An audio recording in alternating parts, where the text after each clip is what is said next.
माला कहते हैं किसे? वर्णों के सुव्यवस्थित सुव्यवस्थित ठीक सुव्यवस्थित क्रमबद्ध समूह को हम क्या कहते हैं? वर्णमाला कहते हैं। ठीक है, अब देखिए वर्णमाला, हम समूह को वर्णमाला क्या कहते हैं? वर्णमाला कहते हैं। अब देखेंगे वर्णमाला यानी वर्णमाला यानी सुव्यवस्थित क्रमबद्ध समूह को, वर्णों के सुव्यवस्थित क्रमबद्ध समूह को वर्णमाला कहते हैं। वर्णमाला के अंतर्गत वर्णों को दो भागों में बांटा गया। कितने भागों में? दो भागों में। एक आता है हमारा स्वर और दूसरा आता है हमारा व्यंजन। एक स्वर हो गया और दूसरा हमारा व्यंजन हो गया। अब देखेंगे स्वर है क्या। स्वर जिन वर्णों के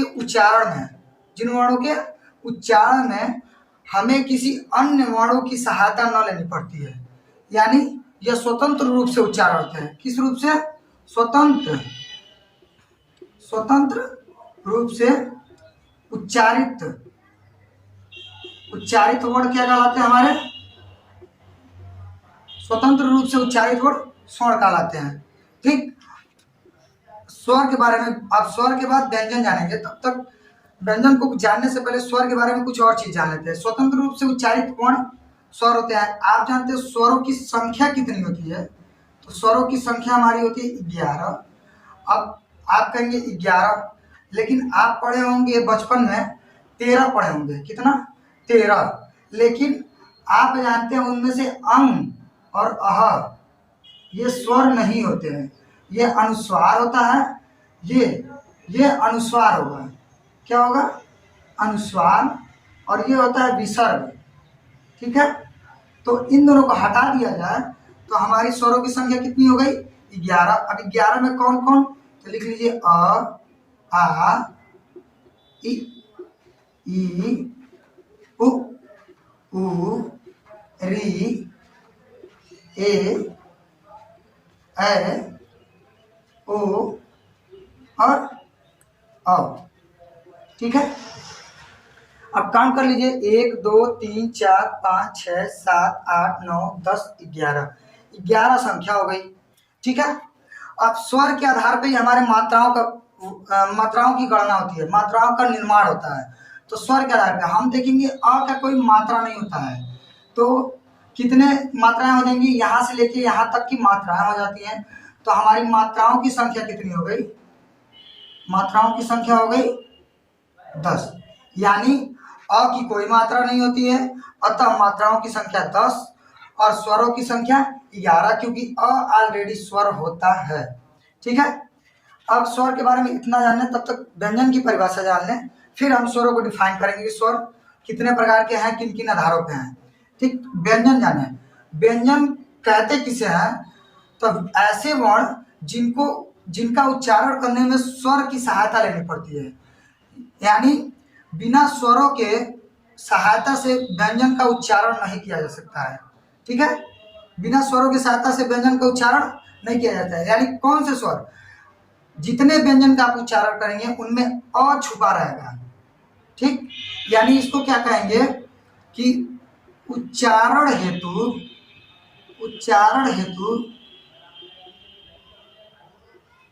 हेतु स्वर पर आधारित वर्ण। ठीक है, उच्चारण हेतु स्वर पर आधारित वर्ण।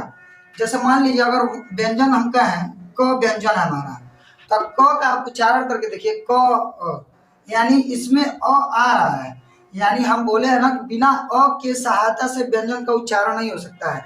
कोई भी व्यंजन होगा जिसकी उच्चारण कीजिएगा, बिना अ के सहायता से उसका उच्चारण नहीं होगा। तो स्वर डिफाइन हो गया कि स्वर क्या होता है? स्वतंत्र रूप से उच्चारित वर्ण स्वर होता है। ठीक, जिसकी संख्या 11 होती है। और संख्या स्वरों के आधार पर ही मात्राओं का निर्माण होता है। मात्राएं हमारी कितनी होती हैं? 10 होती हैं। ठीक, जो अ होता है अमात्रा नहीं होता है। ठीक है, अब देखिए, समझ गए? अब देखें, अब हम व्यंजन देखेंगे। उच्चारण हेतु स्वर पर आधारित वर्ण व्यंजन कहलाते हैं। यानी जिनका उच्चारण करने में स्वरों की सहायता लेनी पड़े वो ऐसे वर्ण क्या कहलाते हैं, व्यंजन कहलाते हैं। जैसे अगर क का उच्चारण करें हम तो क में अ भी आ रहा है, अ यानी स्वर, अ एक स्वर है इसलिए। यानी कभी भी या फिर ऐसे भी परिभाषा हम कह सकते हैं कि ऐसे वर्ण जिनके उच्चारण में स्वर अ की सहायता लेनी पड़े, स्वर अ यानी स्वर अ की सहायता लेनी पड़े, वो वर्ण क्या कहलाते हैं, व्यंजन कहलाते हैं। ठीक, अब हम देखेंगे, अब जान गए हम स्वर किसे कहते हैं, व्यंजन किसे कहते हैं। ठीक है, स्वर में हम पहले का अ से अनार, आ से आम पढ़ते थे तो उसमें 13 वर्ण आते थे, लेकिन बाद में हम जब बड़े होते हैं तो पता चलता है स्वर 11 और अनुस्वार, इसमें से अंग और अ निकल जाता है। अंग होता है अनुस्वार और अह होता है विसर्ग, यानी स्वर की संख्या मात्र 11 होती है। ठीक, अब देखिए स्वर, हम देखेंगे कि स्वर कितने प्रकार के हैं, कौन कौन से हैं। ठीक है,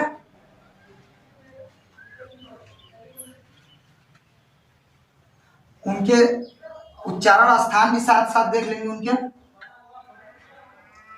ठीक है, तो स्वर देखते हैं।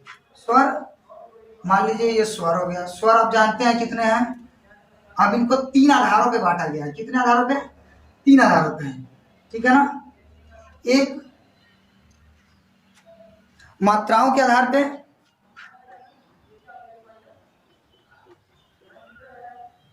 मात्रा के आधार पे, ठीक, एक जिह्वा के आधार पे और तीसरा मुख के आधार पे। किसके आधार पे, मुख के आधार पे। मात्रा के आधार पे हम देखेंगे कौन कौन से 3 भाग किए गए हैं। कौन कौन से भाग, 3 भाग, यानी एक हर्ष स्वर, दूसरा दीर्घ स्वर और तीसरा प्लुत स्वर। अब हम देख लेंगे हर्ष स्वर किसे कहते हैं, हर्ष, दीर्घ, इनमें आपको अंतर पता चल रहा होगा। हर्ष यानी छोटा, लघु, दीर्घ मतलब बड़ा यानी बड़ा। ठीक, तो हर्ष स्वर में हमारा क्या आ जाएगा, हर्ष स्वर ऐसे स्वर होते हैं जिनका उच्चारण करने समय अल्प मात्रा का समय लगे, यानी कम मात्रा का समय लगे। इसका उच्चारण में कम मात्रा का कम समय लगे, क्या लगे, अल्प समय लगे, कम समय लगे। उच्चारण है, उच्चारण में कितना समय लगा, कम समय लगे। अब इसका आप जान जाएंगे अ, इ, उ, री, ये आपका कौन हो गया, हर्ष स्वर हो गया। अब दीर्घ स्वर जानेंगे। दीर्घ स्वर वो जो हर्ष स्वर के अपेक्षा अधिक समय ले। कितना, अधिक समय ले, उच्चारण में अधिक समय ले, ये हो गया आपका अधिक समय। ठीक है, तो इसमें आपका आ जाएगा आ। देखिए आ बोलने का समय अधिक लग रहा है, आ, ई, उ, ए, ऐ, ओ, औ। ठीक है, अधिक समय लग रहा है। अब देखेंगे हम प्लुत स्वर किसे कहते हैं। प्लुत स्वर क्या होता है, प्लुत स्वर ऐसा स्वर जो जिनके उच्चारण में 2 से अधिक मात्राओं का समय लगेगा। कितना, 2 से अधिक मात्राओं का समय लगेगा। जैसे हम ओम का उच्चारण करते हैं, ओम का उच्चारण करते हैं तो ओम का उच्चारण करते हैं तो ओम ऐसे लिखा जाता है, ओ उ म, यानी 1 2 3 मात्राओं आ गए।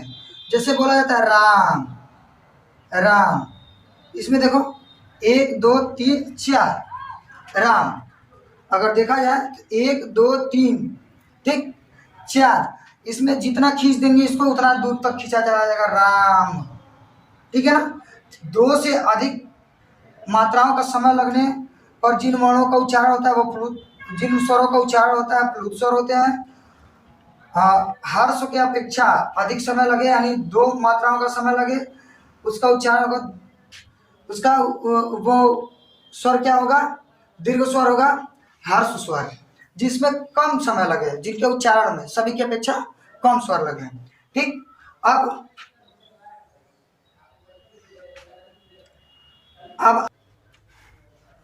तो अब देखेंगे हम लोग जिह्वा के आधार पे। जिह्वा के आधार पे कितने होते हैं, कौन कौन से? जिह्वा के आधार पे 3 होते हैं। कौन कौन? अग्र, ठीक, दूसरा अग्र स्वर होगा, दूसरा पक्ष, पक्ष मान के चलिए, दूसरा पक्ष, तीसरा मध्य बना लीजिए। दूसरा होता है मध्य, लेकिन तीसरा भी मध्य कर सकते हो, ऊपर नीचे हो सकता है।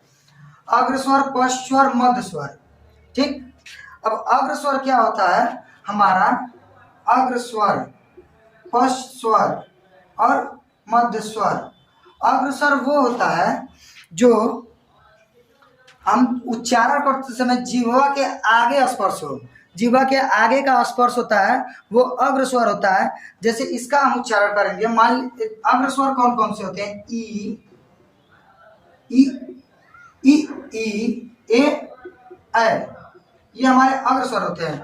इनका उच्चारण आप करके देखिए, उच्चारण जब आप करेंगे तो आपको खुद पता चल जाएगा कि ई,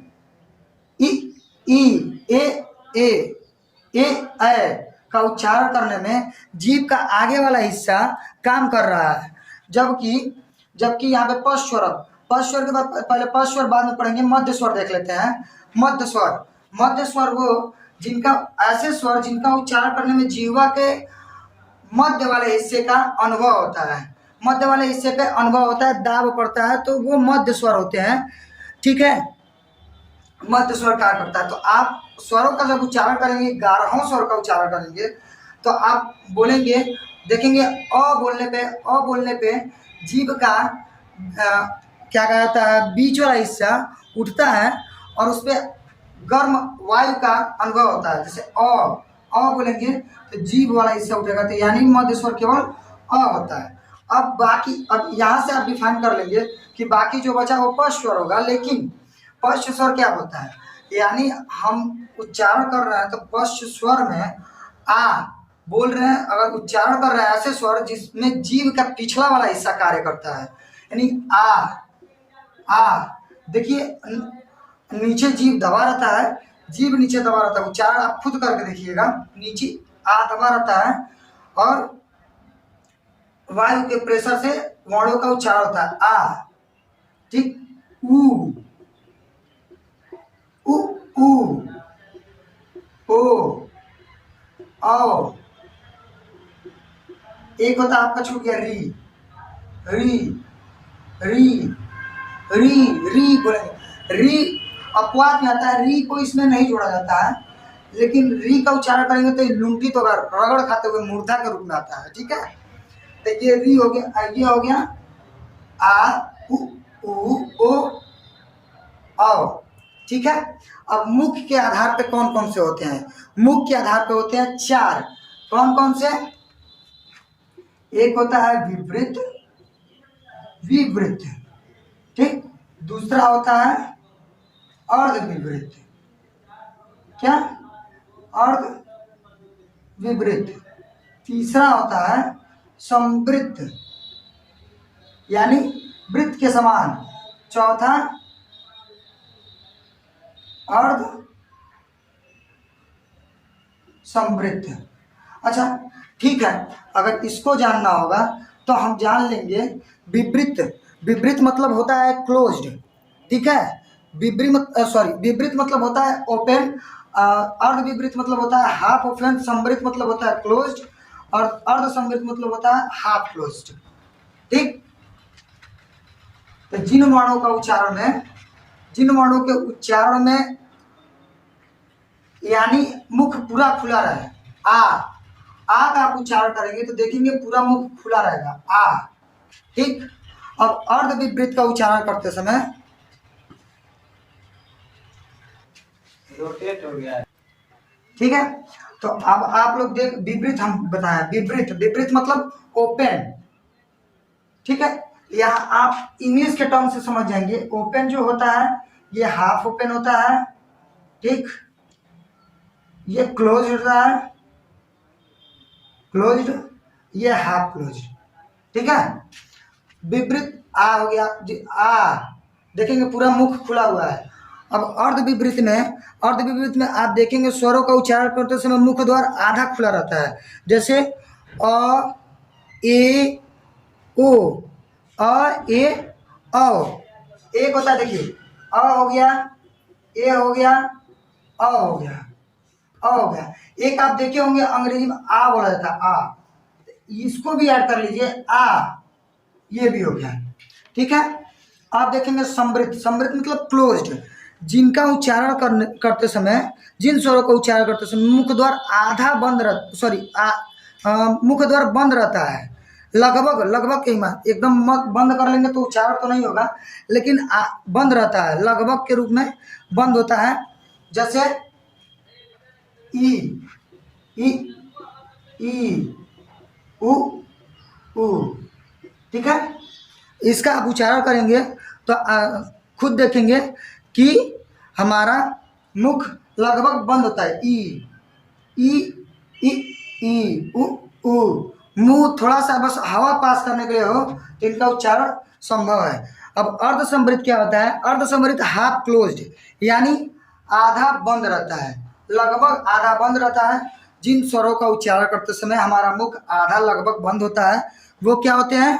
अर्ध समृद्ध स्वर होते हैं। तो अर्ध समृद्ध स्वर, अब देख लो क्या बचा है इसमें, तुम्हारा ऐ बचा है, ऐ, ऐ बोलो, ऐ, ऐ बोलोगे तो तुम्हारा थोड़ा सा मुख खुल जाएगा, ऐ और ओ, ठीक है। तो ये हमारा हो गया स्वर। स्वर के आधार, किन किन आधारों पर इनके बांटा गया है। स्वर हम जान गए 11 होते हैं, इनके आधार पर मात्राएं हमारी कितनी होती हैं? 10, ये मात्राएं हो गई। अब देखो स्वर को बांटा गया मात्रा के आधार पे, जीवा के आधार पे, मुख्य आधार पे। मात्रा के आधार पे हर्ष स्वर, दीर्घ स्वर, प्लुत स्वर। जीवा के आधार पे अग्र स्वर, पश्च स्वर और मध्य स्वर। और मुख्य के आधार पे विपरीत, अर्ध विपरीत, समृद्ध, अर्ध समृद्ध, ठीक है। अगर ये टर्म्स नहीं याद होंगे तो आप सीधा open, half open, closed, half closed याद कर लेना। ओपन मतलब विपरीत होता है, क्लोज्ड मतलब समृद्ध होता है, ठीक है। तो पता चल जाएगा कि कौन सा किसमें है, कौन सा स्वर क्या होगा, ठीक है। अब अगला व्यंजन अगले वीडियो में, ठीक, धन्यवाद।